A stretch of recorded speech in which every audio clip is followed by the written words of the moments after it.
Okay, Chapter 5, Natural Laws and Car Control.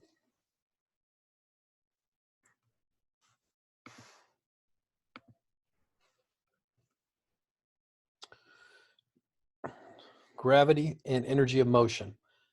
The motion of your vehicle is subject to natural laws of motion. Objects at rest tend to stay at rest, and objects that are moving tend to keep moving. This is the law of inertia. Momentum is the tendency of an object to stay in motion.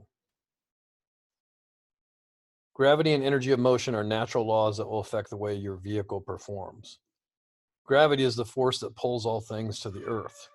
If your speed doubles, then your vehicle will have 4 times as much energy of motion.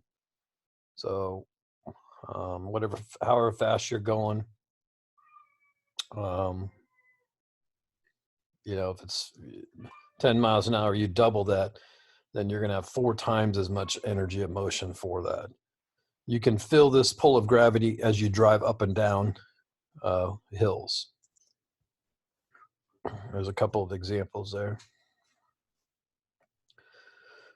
When an object moves, it acquires energy. This force is called energy of motion or kinetic energy.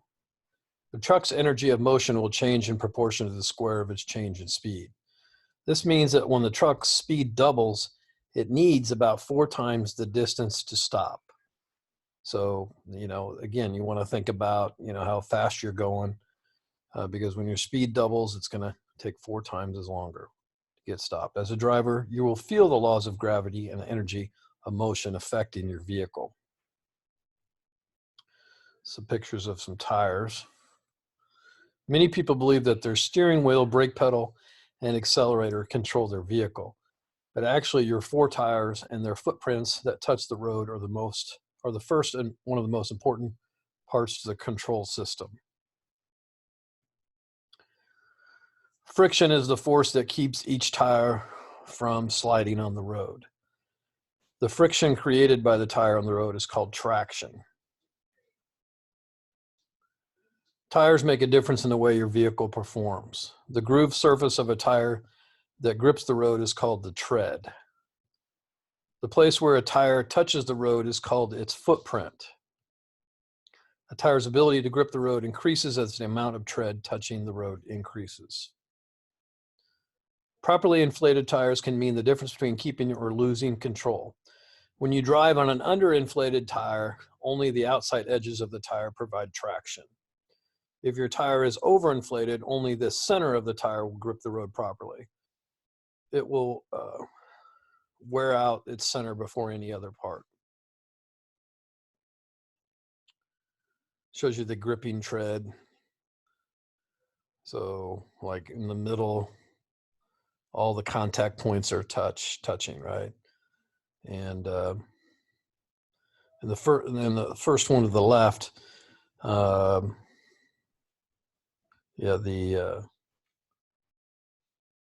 looks like the center is touching but not the outsides. Is this tire over or underinflated? Well, you can see it's underinflated because the outside edges are worn before the middle. It's underinflated. When you drive, you use traction to accelerate, brake, and steer. You need 3 things to maintain ideal levels of traction. First, your vehicle must be in good condition, and second, the road must be smooth and clear. Lastly, your actions must maximize traction. A tire blowout is a sudden loss of tire air pressure while driving. If you allow tires, shock absorbers, or steering system parts to wear, traction and control will be reduced. The sharper a curve, the more traction your vehicle needs to grip the road.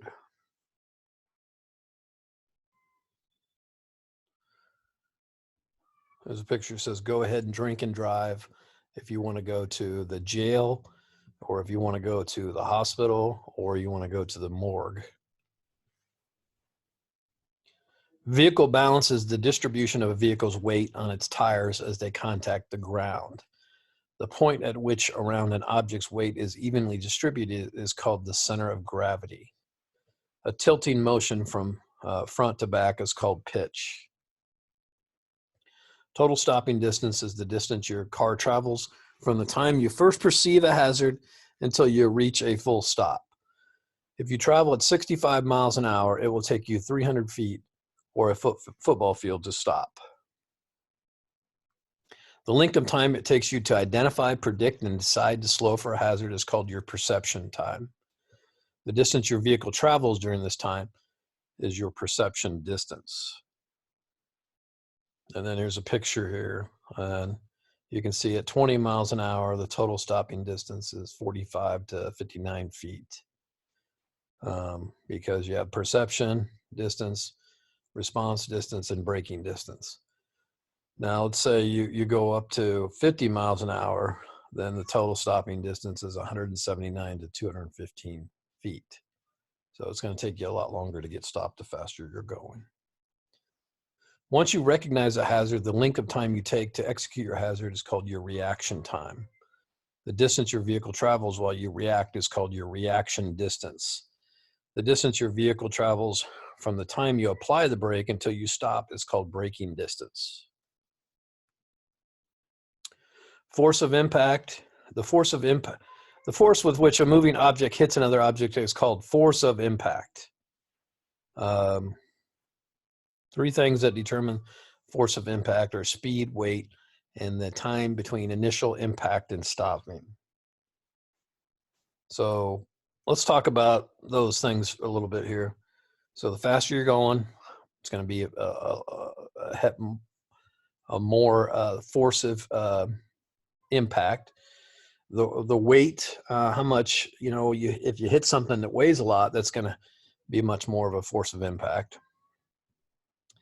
And then, if you hit something like a bridge, concrete pillar, then it forces your body to stop quickly.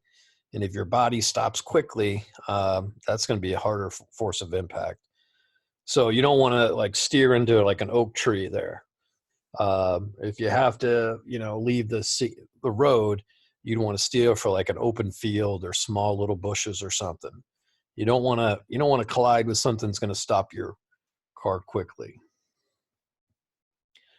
A passive restraint device example is an airbag. An active restraint device is a safety belt. So passive means that you don't have to do anything, right? It's just gonna go off when it's necessary. Active, you have to put the seatbelt on. I suppose some cars have an automatic seatbelt, but most do not. An airbag is a balloon type device that automatically inflates to protect you. When there is a crash at the front of the vehicle, the front airbag deploys.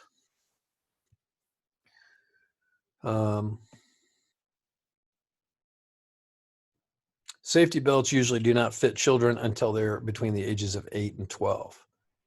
And in Iowa, for the first year you have a rear facing seat, and then from there it's a child approved safety seat. Restraint devices are any part of the vehicle that holds an occupant in the seat during a collision. There's pictures of airbag, and it's a chemical reaction and the sensor and how it goes off.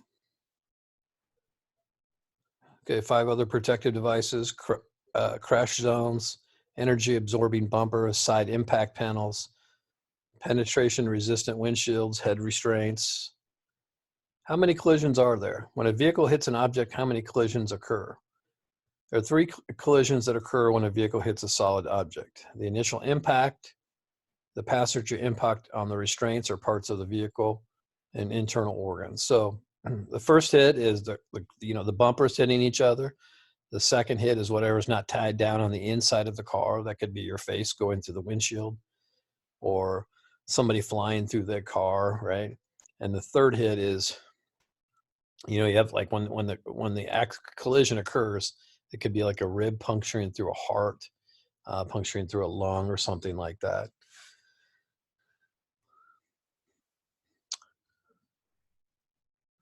All right, I just put this on here. It says, just have you had your first day of driver's ed? Tell me everything you've been doing wrong for the past 20 years. So, yeah, In other words, a lot of times kids try to, correct their parents, right? For things that they learn in driver's ed. Now, I will tell you this, that, like I had a dad that years ago probably didn't wear a seatbelt. And, when I was 15, if I probably tried to tell him to put a seatbelt on, he wouldn't have taken too kindly to that. He would have said, something like, you don't get paid to think and tell me what to do. So I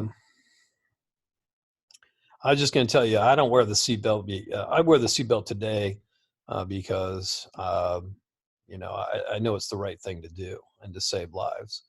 Um, sometimes you can't, force your parents to do what they haven't done for a long time, or your grandparents, but it is the right thing to do. Thank you.